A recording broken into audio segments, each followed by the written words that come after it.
This show is sponsored by Mighty Capital, the go-to venture capital firm for product-first companies like Airbnb and Amplitude. Learn why they are dubbed the best value for the dollar invested at mighty.capital.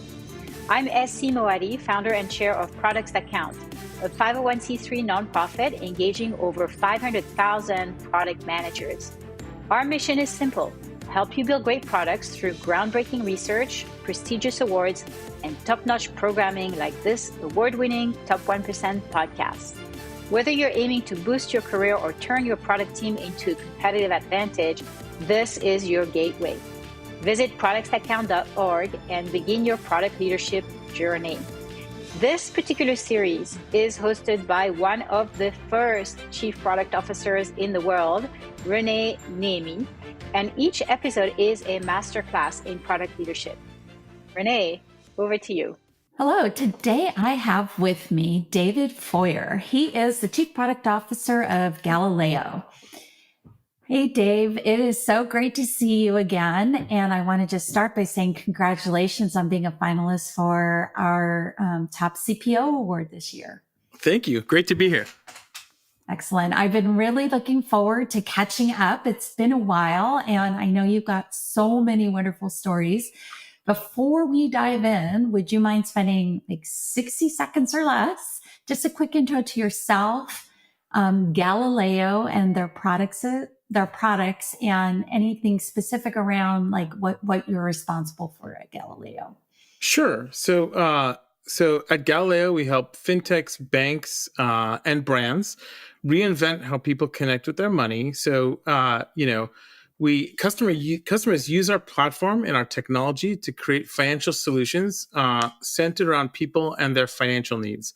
So that spans the gamut of solutions from sort of network processing and legacy sort of debit card issuing and bank accounts, all the way through money movement and even banking software such as banking cores, digital banking solutions, risk solutions, etc.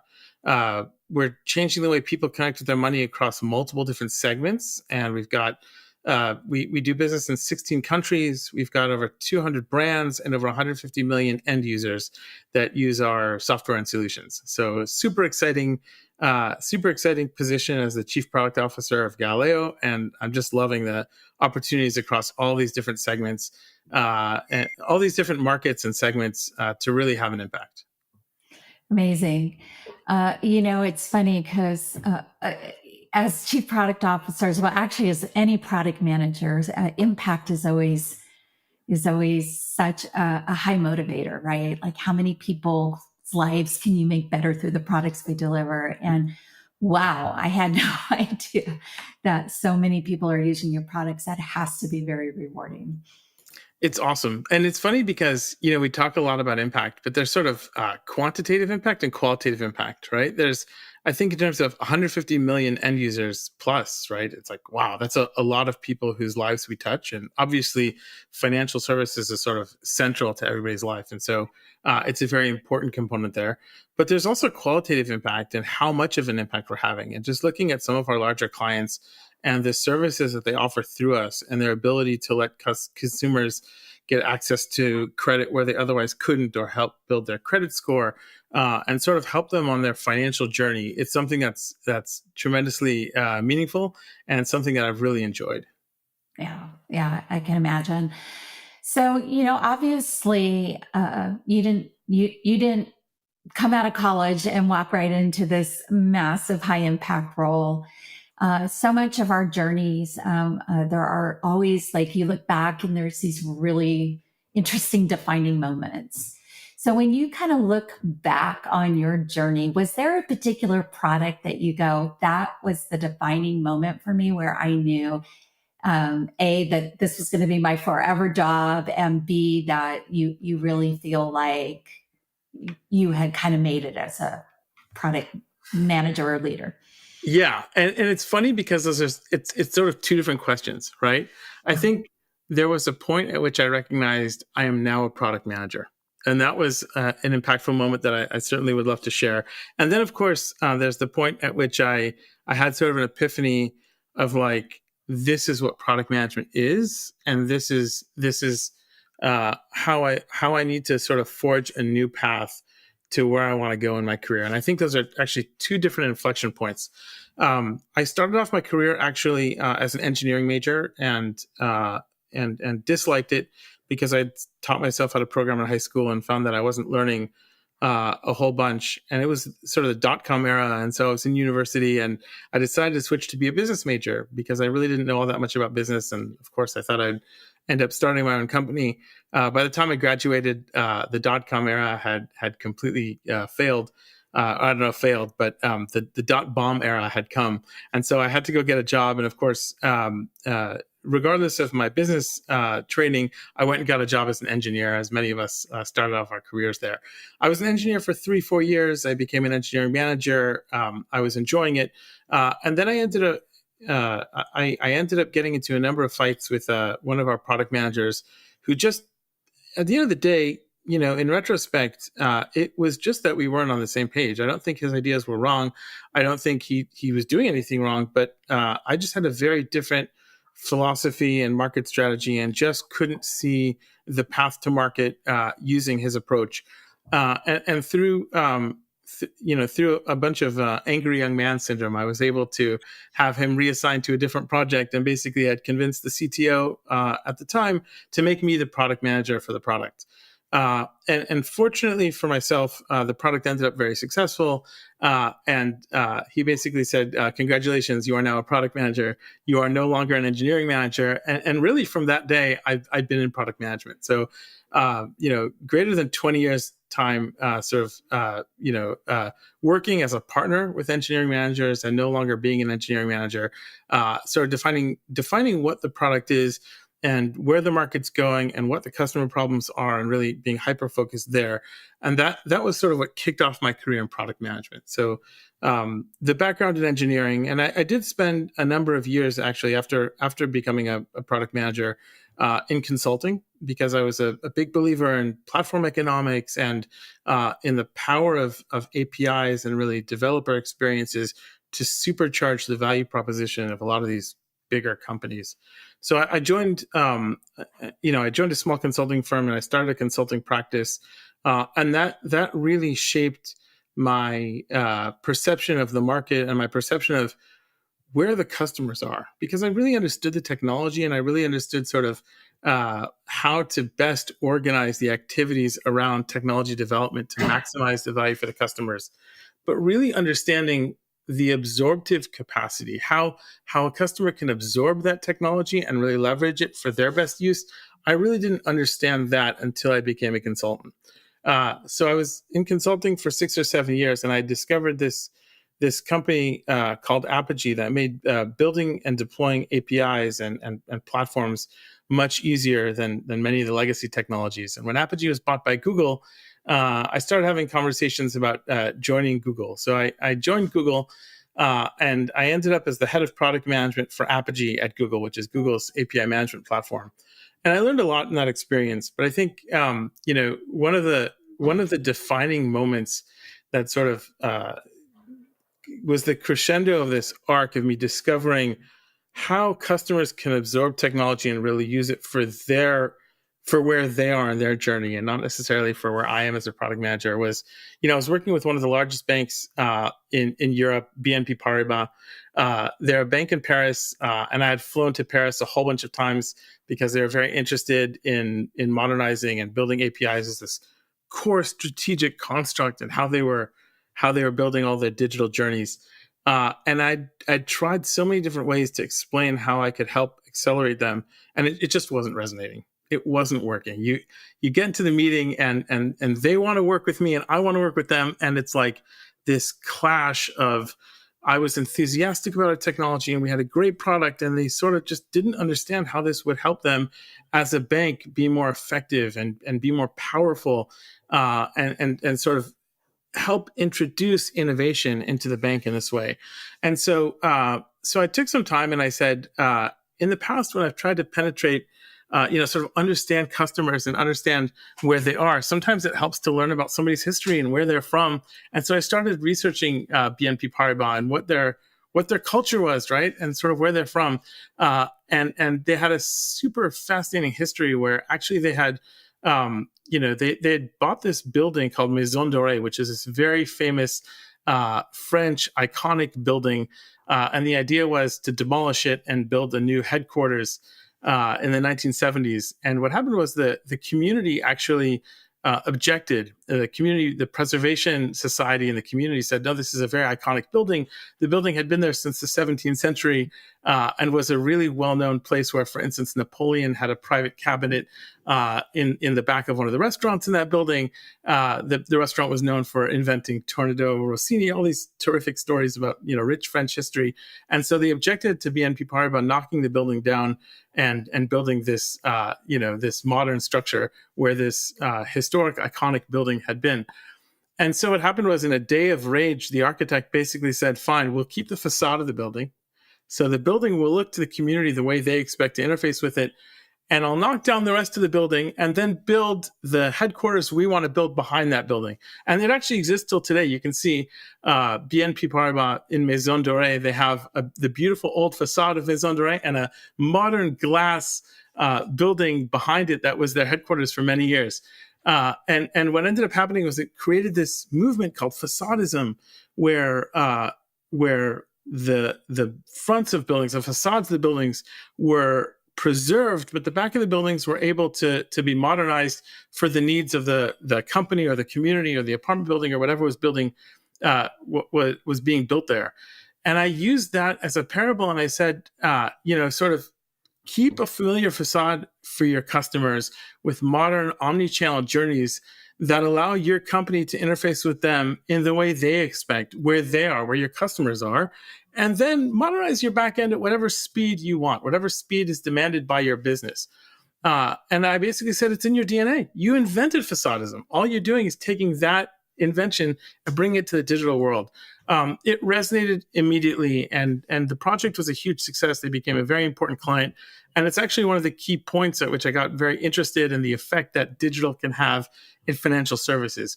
But that experience taught me the power of storytelling and technology adoption. Being able to understand the depth of technology for non-technologists and being able to take that and say, oh, here's how I can leverage that to create new experiences and have more impact on my customers. That was a key inflection point in my career, and the point at which I realized storytelling is a key part of being a product manager. Yeah. Wow. That was, well, first of all, thank you for sharing that story. And yeah, I just learned something new. I've never heard of facadism, but it makes a lot of sense. There's so many things that are deep, passionate learnings in there, right? Just the mindset of your customer matters. And when you're a product manager or a product leader leading a team of product managers, making sure that you don't just understand the customer problem, but you understand the underlying culture of the customer and how it may or may not allow for adoption is so critical. Absolutely. I think a lot of the challenges we have is that in our position, we tend to take our personal experiences and try to relate them to the customers. And sometimes that works well. And sometimes that works terribly, right? I frequently repeat the adage that my opinion is interesting but irrelevant, because at the end of the day, whether I would do something or how I would feel in that situation is important, but it's really about what the customers are going to do and what the segment that I'm trying to penetrate is going to do. And sometimes those are people in different cultures, in different countries, in different markets that have different concerns. And so being able to really understand what their needs are and really spend time with them and spend time in those markets to really understand the deep challenges that they have and how we can solve them better than other, let's say, competitors or substitute products. That's really what a lot of the job is about. It sure is. It sure is. And if you immerse yourself with your customer long enough, eventually you start to feel your customer and you get some of that intuition Even if you haven't observed it, you can almost put yourself in their shoes. I love that focus. Are there any rituals you've developed and or shared with your team to kind of make sure you don't lose that learning? Yeah, so I think there are a few. I mean, I think the first is that we frequently speak to customers. I think if there's a week where I haven't talked to a customer or something is wrong, and I try to model that for the team where it's very obvious that talking to customers is not something that has to be done as sort of a chore, but it's sort of an opportunity to get in that customer space and understand what their challenges are, where they're succeeding, where they're not, and how we might be able to help. And sometimes us being able to help is referring them to a partner or telling them that this is just not something we can or should solve, but it's something that needs to be solved. And so helping them on that journey is super important. I think modeling that has been really meaningful for me because I've also learned a whole bunch, not just about our prospects and those sorts of calls, but also about our existing long-term clients who are happy and have been getting a bunch of value out of our platform for many years. In many cases, still have friction and still have challenges, and so creating that trust, having them share that with me, and then doing my best. As the product leader to sort of go back and say, is this something we should solve? How can we solve it? And if not, what should we tell the customer? How can they go solve this for themselves? That's been super valuable, I think, for the team. So as a ritual, I certainly think meeting with customers frequently has been great, customers and prospects both. I think the other one that we've really introduced that's been terrifically meaningful is product performance review. And so, many times product organizations have an ops review, and it tends to create a sort of defensive posture or almost a Socratic environment where there's an inquisition, right? You're asking a whole bunch of tough questions to the team and they've got to scramble to answer them. And I really, because of a number of challenges I had when I joined the team towards the end of 2022 and in the beginning of 2023, we had a whole bunch of challenges, obviously, having to do with economic downturn and some difficult decisions about laying employees off. And so creating we had a lot of opportunities to build trust and psychological safety within the team. So creating an environment where we can really monitor product performance and make sure we're having the impact we want, and creating a ritual that said on a monthly basis, every PM gets a dedicated slot to discuss their product, represent their product, discuss their progress towards OKRs. And then we also have, KPIs where we'll see month over month trends going one way or the other. And it wasn't just a meeting, it became sort of a stage where we could showcase work, get constructive feedback, feel valued. And also it enabled me to sort of demonstrate to product managers that I'm here to unblock you and make sure you're focused in the right direction. But at the end of the day, you manage your product. You know a lot more about it than I do. And so how can I help? That was a ritual that we've started, and over a year of it has proved particularly valuable. I think it's created ongoing support and interest. It allows me to reach out to product managers who report into, they may be 2 or 3 levels down from me, but it allows me to express interest, create a venue where I can interact with them directly, and also transform the culture because it becomes a space that the PM leads sort of look forward to. And it creates this culture it fosters a culture of data-driven decision-making and raising blockers and red flags. And those are encouraged and rewarded. And so rather than being this ops review culture where it's negative and sort of inquisitive, it's more of how can I help? Is this a problem, or is this a good trend or a bad trend? And how can we look at sort of affecting that? And I think that's had a hugely meaningful impact on the team. Amazing.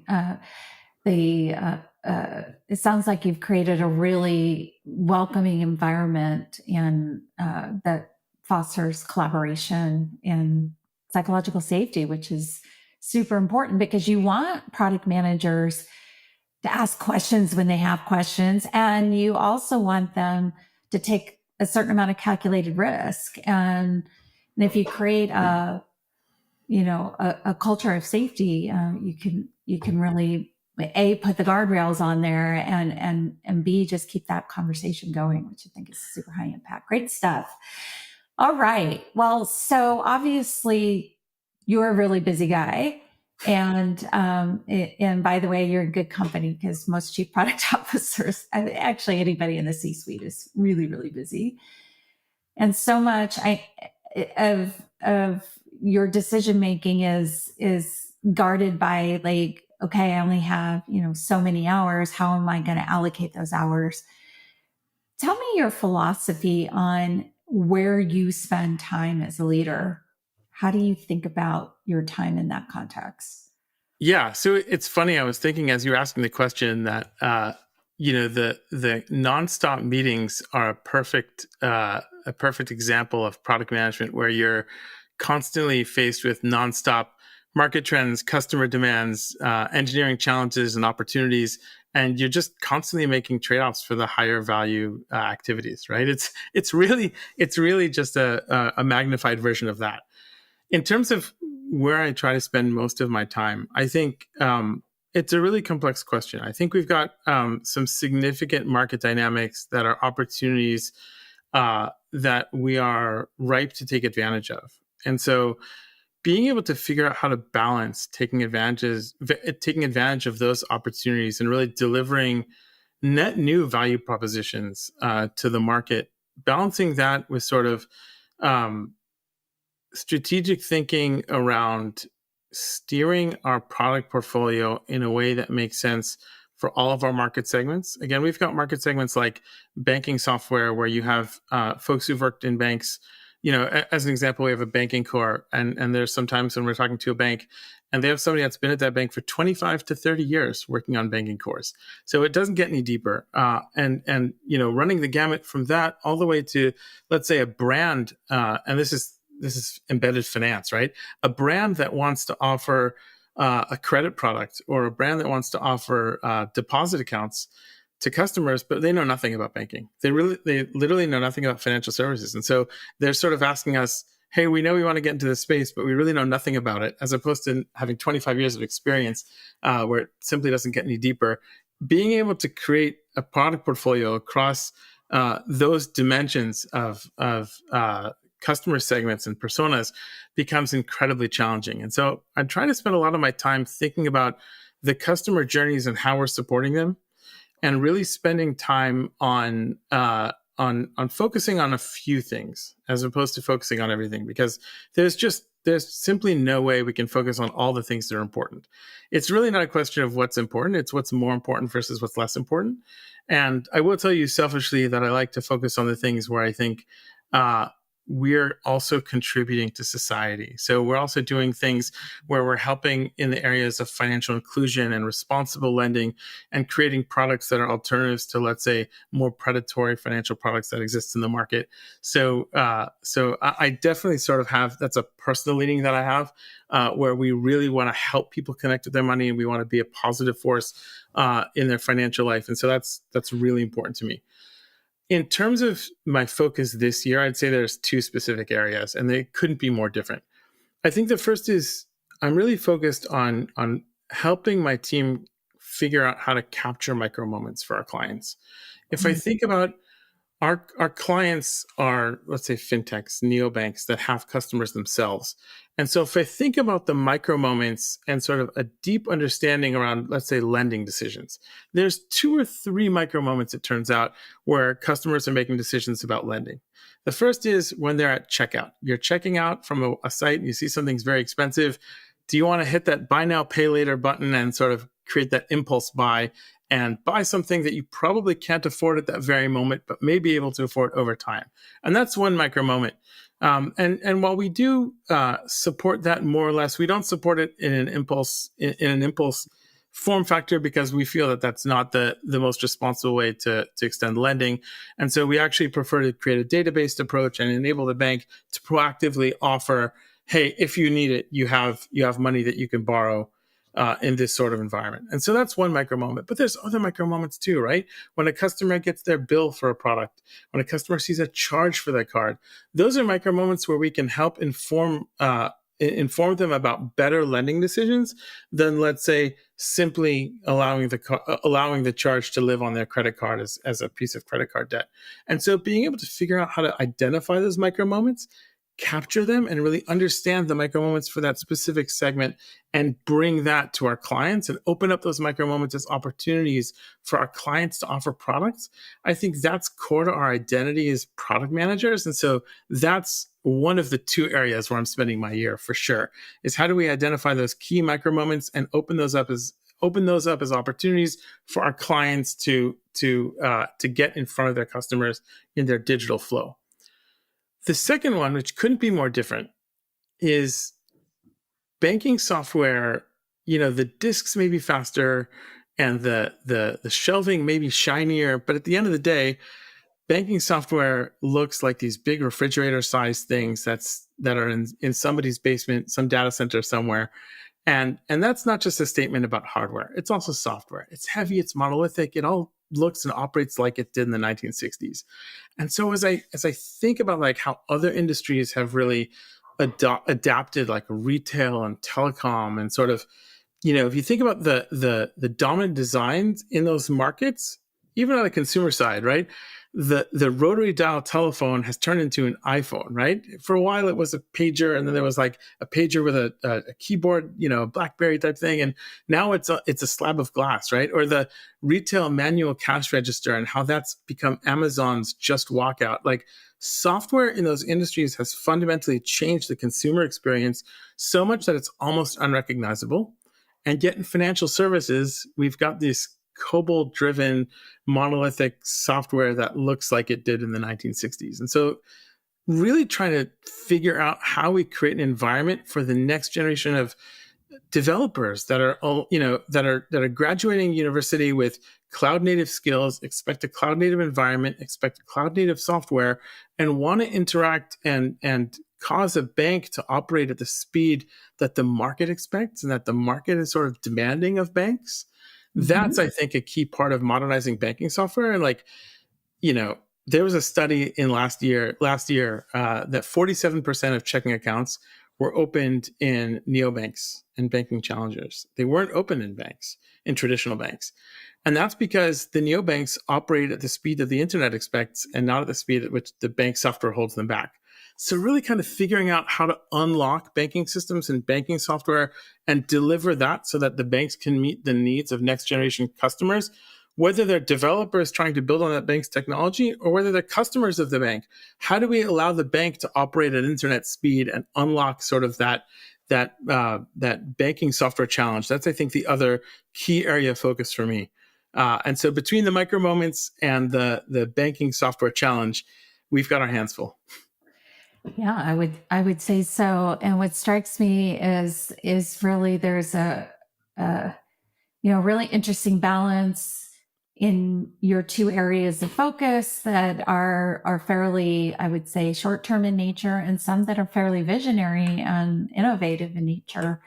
And so, it really it is a nice balance on kind of how you're contributing and spending your time this year. What would you say is your secret sauce? Either, as a product manager or as a leader, do you have certain best practices that you use, and how do you use that secret sauce to make, both you and your team successful? Yeah, so I touched on this a little bit earlier, but I touched on it at a higher level. So let me go into a little bit of detail. I think, boy, tough question. I think if I really look at it, I think my secret sauce is servant leadership. So, that's sort of the heart of my approach, which is like, how do I facilitate the growth of my team members and put them in the best possible position to succeed, right? So how do we create an environment where like inspiration and motivation thrive, and my team knows that I'm there for them as opposed to they're sort of serving me. And I think a big part of that is thinking of my role more as a coach, where a coach may say, hey, just to use a football analogy, You are super fast, but as a you're much more valuable to me as a cornerback than a wide receiver. And so a great coach will see a wide receiver come out of college and put them in a cornerback position in the NFL because they're faster than the wide receivers and they can anticipate the pass and they can play better defense than they can offense. And so I think, servant leadership is really about putting my employees in the best position to succeed, fielding the best team I can, sort of knowing that the play strategies are changing, the plays are changing, the teams we're playing are changing, the stadium is changing, but at the end of the day, I've got my team. And yeah, sure, we can hire some and we can bench some, and there's opportunities to shift the team, but at the end of the day, that's the team. And so, as a coach, thinking about the context of where we're at, where the opportunities are, and where the strengths are of my team, putting them in a position where they can, we talked about building trust and psychological safety, but where they can really succeed and they can develop a strategy, develop a goal, and show me supporting them on that path versus telling them what the goal is and telling them what the strategy is and having them implement that, I think puts them in a lot better position. And I think we end up winning a lot more for the customer that way, because if we think about, Simon Sinek talks about the infinite game, right? And sort of these are not finite journeys. And so once a product is delivered, it's not like we say, oh, great, awesome, I've delivered a product, I'm going home, right? There's always more work to do. And there's always more work to make sure, are we landing that product with the right market segments in the right way? Are they able to use it the way they want? Where are the challenges? What does the next iteration of that product look like? Sometimes the answer is there is no next iteration and you move on to the next product. But that's rarely the case. And so empowering my team to use me to point them in the right direction and unblock them and then let them go and sort of create the next iteration and next generation of features, market segments to approach, and that sort of product journey is, I think, my secret sauce, which it's what allows me to succeed. And I'm very lucky to have worked with some tremendously awesome teams that have really just made me look great. I think they're pretty lucky to be working with a leader that sees their role in that light. To be honest with you, unfortunately, I knew this was going to happen, Dave. we have come to the end of our conversation. I could just keep going for hours with you, but I would be remiss if we didn't leave with at least one small conversation around our favorite topic, AI. Sure. My question for you is specifically around the impact of AI on the function of product management. What are you seeing today? What do you think that short-term impact? Are you implementing any of that stuff? And where do you think AI impacts the role in kind of 2 or 3 years out? So we're definitely leveraging AI on a regular basis. The first thing I would say is we're leveraging AI to build products. So we've got two products. One is a transaction risk platform that sort of looks at the behavior of all the fintechs on our network and allows us to very dynamically respond to those behaviors in order to protect our clients against fraudulent transactions and new points of compromise. And so that's one area where we're able to take all of this data and very quickly turn it into meaningful events for our clients, and they can either automatically block or sort of respond to them. And that's that's a great use of AI, let's say, to create value for our clients. There's another one that we have which uses our own custom software to really understand the intent of a client when they come. And we've created this intelligent digital assistant that responds to financial services, customer service requests, and does so in sort of the tone that the bank wants to project. So a more informal tone or a more formal tone. And depending on the customer, it can sort of adjust to that market segment. So it can sound, it sounds relevant and relatable. So we're using AI in a number of different areas of the company, and that's been a tremendous amount of success for us. But product managing that AI is first of all what I would say. A lot of it's really understanding the basics of that AI. For instance, on the intelligent digital assistant, we've currently built it using custom software, custom transformers. And so now as we look at the large language models and saying, hey, is there a way to leverage the large language model technology, but make sure that the AI is accurate? Because obviously it can't give the wrong information to a banking customer and tell them they have the wrong balance, or that a transaction has settled when it really hasn't. And can we do that in a way that maintains the privacy posture and, of course, regulatory compliant nature of banking? So we have very strict structures around that. And so I think understanding the technologies is important, but that doesn't really answer your question, which is to say, as a product manager, how should I be thinking about AI affecting my job? Not how am I using AI to deliver new services to customers? I think in the short term, there's a lot to be said around privacy, model review, and automation, and using AI to really create structures that satisfy the needs in those areas for performing those things. For instance, what's changed in a model and all of that, right? Creating the structures around that using AI in order to make informed decisions around what to release, what to review, and ensure that privacy is where it needs to be. I'd say that's one of them, right? And then the other is really, can we be using AI almost as an assistant to be able to help us do things like market research and think about trends based on AI's, large language models have access to social media. Can I get more out of, let's say, ChatGPT than I could out of simply doing a search on X?